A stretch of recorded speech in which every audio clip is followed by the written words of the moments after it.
finished off the last video in the Hadean Eon. It was named for Hades, or the ancient Greek underworld. Hades is also the name of the god that ran the Greek underworld, Zeus's oldest brother. And it was an appropriate name, although the idea of the ancient Greek notion of the underworld isn't exactly the more modern notion of hell, but it was a hellish environment. You had all this lava flowing around. You had things impacting the earth from space. And as far as we can tell right now, it was completely inhospitable to life. And to make matters worse, even though the earth started to cool down a little bit, maybe the crust became a little bit more solid, maybe the collisions started to happen less and less as we started to go a few 100 million years fast forward after Theia rammed into the early earth and formed the moon.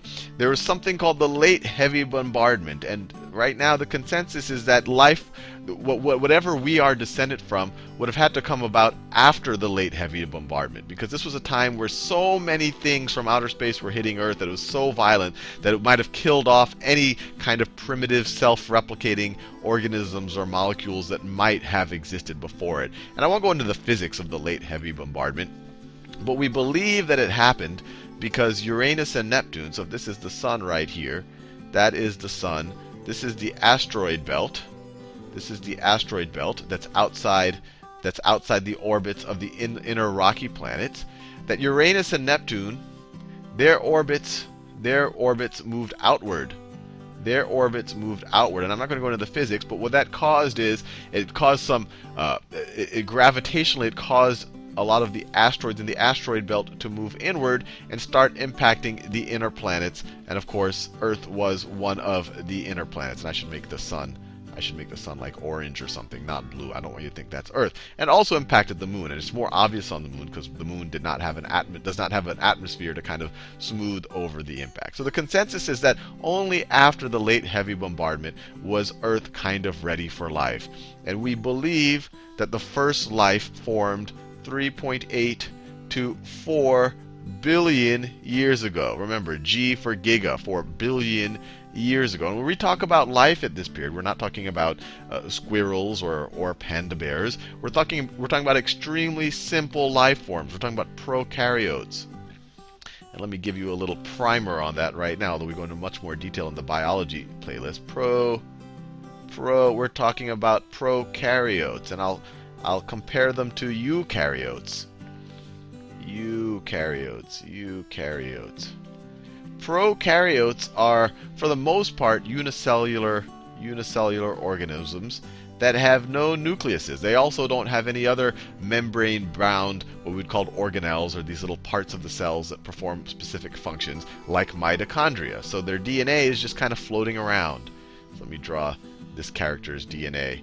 So it's just floating around, just like that. And prokaryote literally means before kernel or before a nucleus. Eukaryotes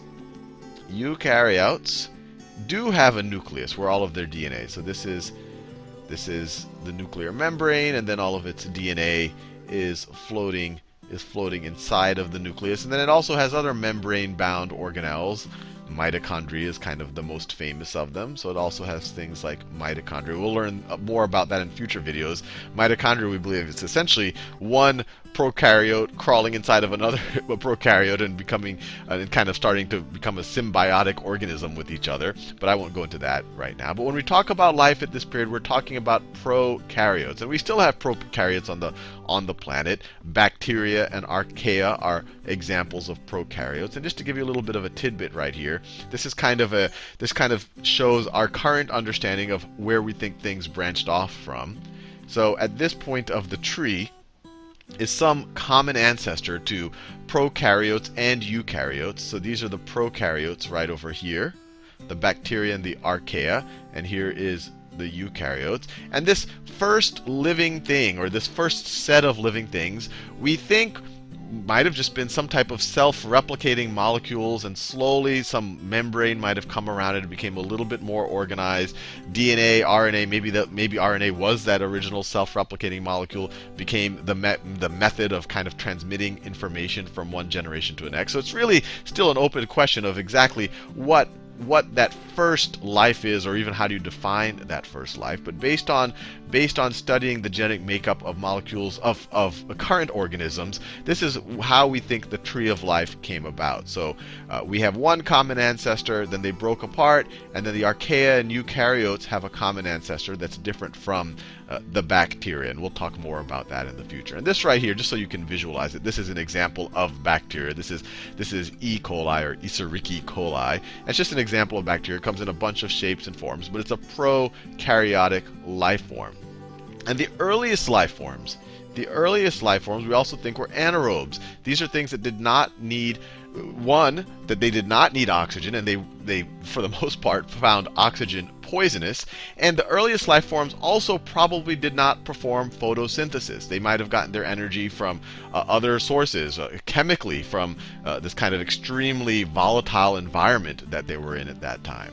So if we fast forward a little bit, and this is actually a major event in the history of Earth, and these are huge timescales we're talking about. I mean, remember, I'm kind of just nonchalantly saying, 4.6 billion years ago to 3.8 billion. Oh, that's just 800 million years. Remember, and I'll talk about this, grass has only existed for 50 million years. This is 800 million years.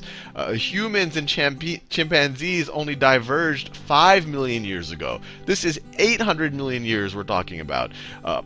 From ancient Greece to now, we're only talking about 2,500 years. 2,500 years. You multiply that times 1,000. You multiply that times 1,000, you get 2.5 million years. So we could, and this is 800 million years we're talking about. So these are extremely huge periods of time, and that's why we call them eons. Eons are 500 million to billion years. Now, the dividing line between the Hadean eon and the Archean eon, and it's kind of a fuzzy dividing line, but most people place it about 3.8 billion years ago, is kind of the earliest rocks that we can observe. And so we have rocks that are roughly 3.8 billion years ago, so we kind of put that as the beginning of the Archean eon. And so there's two things there. One, rocks have survived from the beginning of the Archean eon, and also that's roughly when we think that the first life existed. And so we're now in the Archean eon, and you might say, oh, maybe Earth is a more pleasant place now, but it would not be. It still has no to little oxygen in the environment. If you were to go to Earth at that time, it might have looked something like this. It would have been a reddish sky. You would have had nitrogen and methane and carbon dioxide in the atmosphere. There would have been nothing for you to breathe. There still would have been a lot of volcanic activity. This right here, these are pictures of stromatolites. Stromatolites. And these are formed from bacteria that are bringing in sediment particles, and over time these things get built up. But the most significant event in the Archean period, at least in my humble opinion, was what we believe started to happen about 3.5 billion years ago.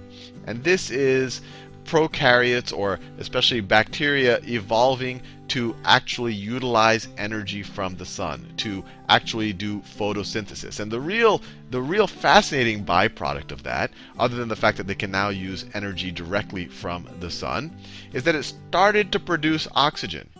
So starts to produce oxygen. And at first, this oxygen, even though it was being produced by the cyanobacteria, by this blue-green bacteria, it really didn't accumulate in the atmosphere because you had all of this iron that was dissolved in the oceans. And let me be clear, all of the life that we're going to be talking about for really the next several billion years, it all occurred in the ocean. We had no ozone layer now. The land was being irradiated. The land was just a completely inhospitable environment for life. So all of this was occurring in the ocean. And so the first oxygen that actually got produced, it actually instead of just being released into the atmosphere, it ended up bonding with the iron that was dissolved in the ocean at that time. So it actually didn't have a chance to accumulate in the atmosphere. And we're going to, when we fast forward past the Archean period, we're going to see that once a lot of that iron was oxidized and the oxygen really did start to get released in the atmosphere, it actually had it's funny to say a cataclysmic effect or a catastrophic effect on the other life the other anaerobic life on the planet at the time. And it's funny to say that because it was a catastrophe for them, but it was kind of a necessary thing that had to happen for us to happen. So, for us, it was a blessing that this cyanobacteria started to pump out a lot of oxygen and eventually oxidized all of the iron and eventually released a lot of oxygen in the atmosphere and killed off all of this anaerobic bacteria so that eventually we could, us oxygen breathing organisms could come about. But that's not going to happen for a while. We still have a few billion years before things start flopping around on the land. Anyway, see you in the next video.